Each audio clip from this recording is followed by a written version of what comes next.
നമസ്കാരം, ഞാൻ മനോജ് നെടിയകൽ. പുതിയൊരു വീഡിയോയിലേക്ക് എല്ലാവർക്കും സ്വാഗതം. ഇൻഷുറൻസ് പദ്ധതിയിൽ സംസ്ഥാന കൃഷി വകുപ്പിന്റെ ഉത്തരവ് പ്രകാരം 27 വിളകൾ ഉൾപ്പെടുത്തിയിട്ടുണ്ട്. കാലാവസ്ഥ വ്യതിയാനത്താൽ വിളനാശമുണ്ടാകുമ്പോൾ നഷ്ടപരിഹാരം ലഭിക്കും. വിള ഇൻഷുറൻസ് പദ്ധതിയിൽ നിന്ന് കർഷകർ ഒഴിവാകുന്നത് തടയാൻ കർശന നടപടിയുമായി കേന്ദ്ര കൃഷി മന്ത്രാലയം. കാർഷിക വായ്പ എടുക്കുന്ന കർഷകരെ വിള ഇൻഷുറൻസിൽ ഉൾപ്പെടുത്തിയില്ലെങ്കിൽ വിളനാശത്തിന്റെ നഷ്ടപരിഹാരം നൽകാനുള്ള ബാധ്യത ബാങ്കുകൾക്കാണെന്ന വ്യവസ്ഥ കൊണ്ടുവന്നു. ജൂലൈ 28-ന് എല്ലാ ബാങ്ക് മേധാവികൾക്കും നബാർഡിനും കേന്ദ്ര കൃഷി മന്ത്രാലയം കത്തയച്ചു. വിള ഇൻഷുറൻസിൽ ഉൾപ്പെടാത്ത കർഷകർ കൂടുതലുള്ളത് കേരളത്തിലാണ്. കിസാൻ ക്രെഡിറ്റ് കാർഡുള്ള 45 ലക്ഷം കർഷകർ കേരളത്തിലുണ്ട്.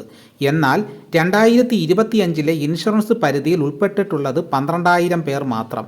KCC അക്കൗണ്ടുള്ള മുഴുവൻ കർഷകരെയും വിള ഇൻഷുറൻസ് പദ്ധതിയിൽ ബാങ്കുകൾ അംഗമാക്കണമെന്നാണ് വ്യവസ്ഥ.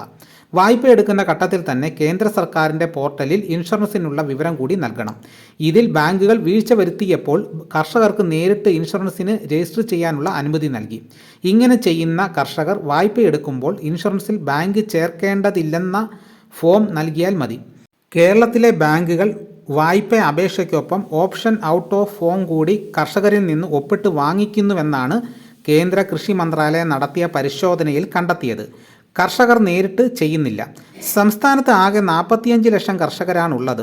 27 വിളകൾക്കാണ് വിള ഇൻഷുറൻസിൻ്റെ സഹായം ലഭിക്കുക. റബ്ബർ, തെങ്ങ്, മഞ്ഞൾ, നെല്ല്, വാഴ, പച്ചക്കറി, മാവ്, പൈനാപ്പിൾ, കുരുമുളക്, കവുങ്ങ് ഉൾപ്പെടെയുള്ള വിളകൾ ഇതിൽ ഉൾപ്പെടും.